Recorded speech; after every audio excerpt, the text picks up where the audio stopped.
முதலமைச்சருக்கு கைத்தடிய நினைவு பரிசா வழங்கியிருக்காரு திராவிட கழகத்தினுடைய தலைவர் கி வீரமணி அவர்கள்.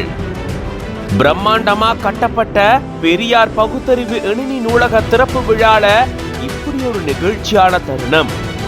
தந்தை பெரியார் அவர்களுடைய 51ஆம் ஆண்டு நினைவு நாளை முன்னிட்டு மாபெரும் விழா ஒன்று நடந்திருக்கு. மாண்புமிகு தமிழ்நாடு முதலமைச்சர் திரு மு.க. ஸ்டாலின் அவர்கள் இந்த விழால கலந்துகிட்டாரு.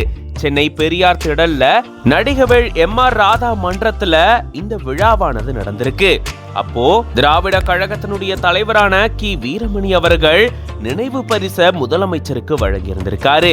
பெரியாருடைய நினைவா கைத்தடி ஒன்ன நினைவு பரிசா கி வீரமணி அவர்கள் முதலமைச்சருக்கு வழங்கியிருந்திருக்காரு. அதை தொடர்ந்து பெரியார் பகுத்தறிவு எணினி நூலகம் மற்றும் ஆய்வு மையத்தை முதலமைச்சர் திறந்து வச்சிருந்திருக்காரு. சிறப்பு விழால இப்படி ஒரு சிறப்பு பரிச முதலமைச்சருக்கு இவர் வழங்கி இருக்கிறது பெரும் நிகழ்ச்சியை ஏற்படுத்தி இருக்கு.